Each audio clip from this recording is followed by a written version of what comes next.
Originali. A Lingue Originali siamo arrivati alla terza ed ultima parte di Soldiering On, monologo di Alan Bennett propostoci da Marco Piovaz. Come vi ho anticipato nelle scorse puntate, è la storia di Muriel Carpenter, una donna indipendente, benefattrice da sempre, benestante, che alla morte del marito eredita tutte le proprietà e il patrimonio del coniuge e a un certo punto, nonostante i consigli che il marito le aveva dato prima di morire, ne affida la gestione al figlio, il quale investirà in modo imprudente con conseguenze che scoprirete in questa puntata.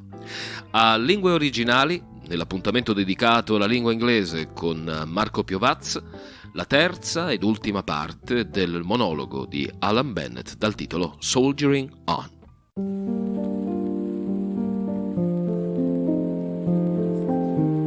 Job sorting out the one or two things I want to keep.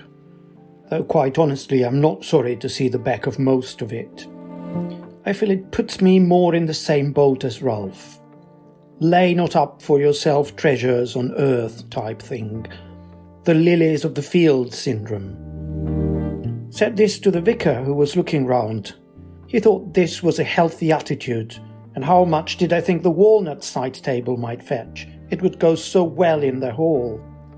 Huge marquee on the lawn, people trooping through the house and Angela Gillespie never away. Said how horrid it must be to see people poking about among one's prized possessions. I said yes, but it isn't really. The person I do feel sorry for is Mabel, who's had it to polish all these years. Still, she was getting on like a house on fire with the auctioneer's men, who were all so careful and polite I'd have married any of them on the spot. Angela beefing on about all the dealers being here, putting up the prices. I thought, good job. Still, however much it all fetches, it will only be a drop in the ocean. At one point Angela got the Duttons in a corner and started telling the tale. Said Giles had always been a wrong 'un. I turned round and said she didn't know what she was talking about. It had been a genuine mistake. She said, mistake? Hundreds of people losing their life savings, a mistake? I said, so why do you think I'm selling up? She said, it wasn't your fault, why should you suffer? That's what worries me, Muriel. It's not fair on you. Fair on me or not, it didn't stop her buying the corner cupboard. She's had her eye on it for years. I suppose Giles has been a scamp, but I don't think he's been wicked. Just not very bright, that's all. Still, Sloane Street is in Pippa's name, so that's a blessing. And the school fees were covenanted for years ago, so it's not all gloom. I sat under the chestnut tree while the sale was going on, and though how none of this would have happened if Ralph hadn't died. Then I heard him say, buck up, old girl, and went and gave a hand with the tea. I haven't told Margaret yet. Her 14-year-old psychiatrist thinks this may not be the moment. Sees some signs of improvement. Margaret brought him some tulips last week. Picked them from one of the hospital flower beds.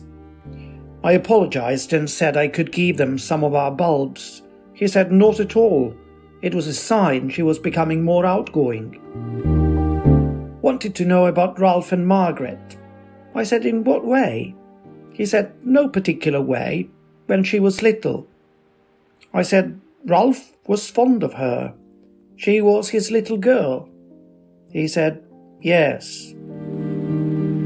Took the dogs up the hill later on. They're next, I suppose. Bloody psychiatrist. Crack of dawn this morning, I routed-eyed my trusty green cossie and spent a happy half-hour breasting the billows. The old cossie's seen better days, and the moth has got into the bust, But as the only people about were one of two brave souls walking the dog, I didn't frighten the troops. Came back hungry as a hunter, so boiled myself an egg on the ring and had it with a slice of rye vita sitting in the window. Sun just catches it for an hour then. Lovely.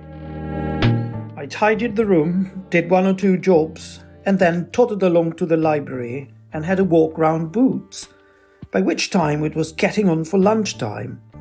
It's surprising how time does go. When I think of the things I used to get through in the old days, I wonder how I did it.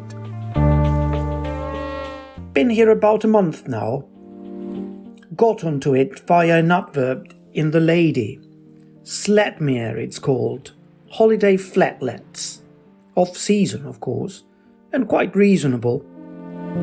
I haven't quite got the town sorted out yet. I feel sure there must be a community here, if only I can put my finger on it. I had a word with a young woman at the town hall. Blue fingernails, but civil enough otherwise. Said, was I interested in Meals on Wheels? I said, rather, I was second in command Meals on Wheels for the whole of Sudbury, a fund of experience. Brawn not too good, but brains available to be picked at any time. She looked a bit blank. Turns out she meant, did I want to be on the receiving end? I said, not on your life, but message received and understood. The old girl's past it. Hence the swim, I suppose.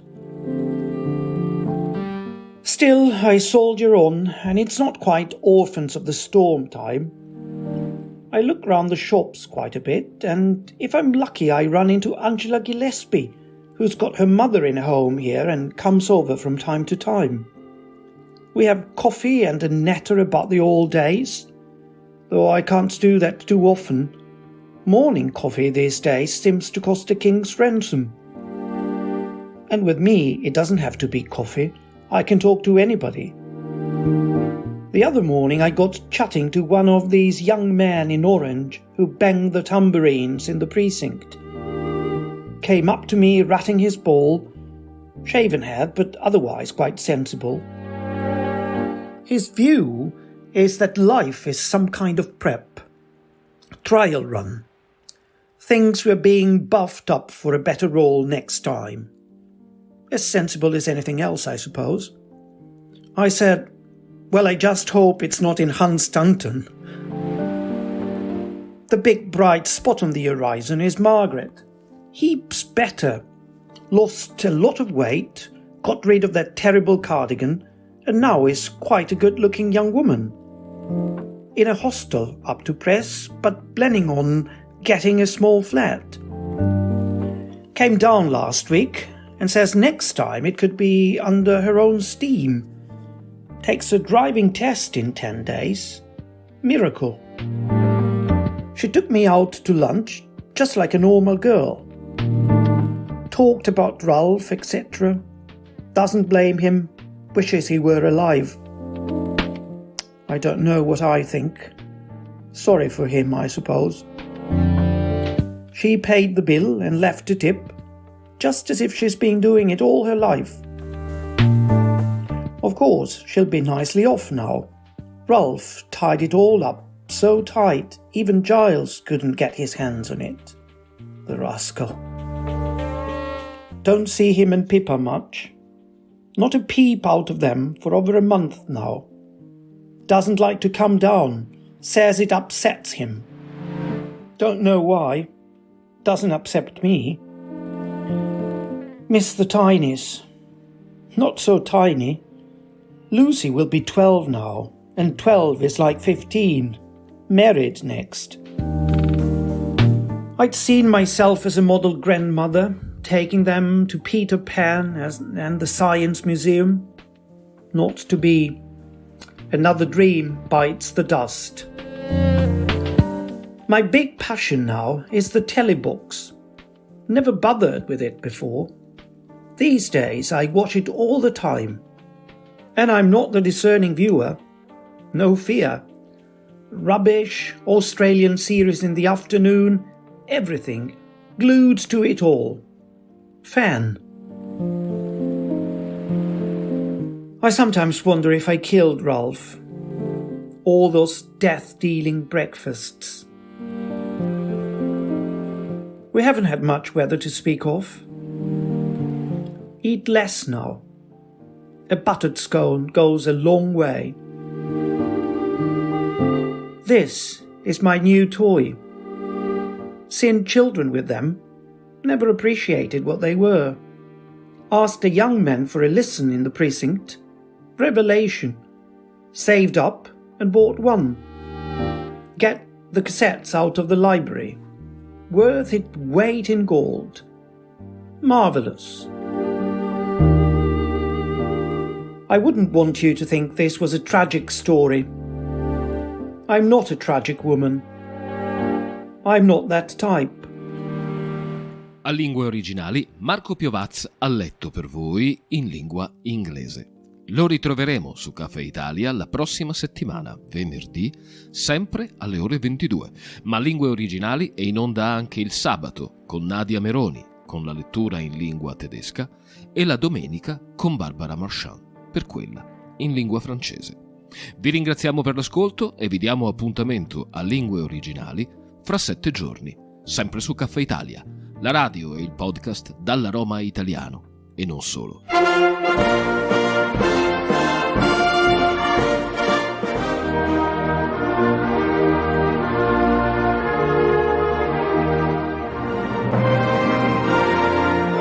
Lingue Originali.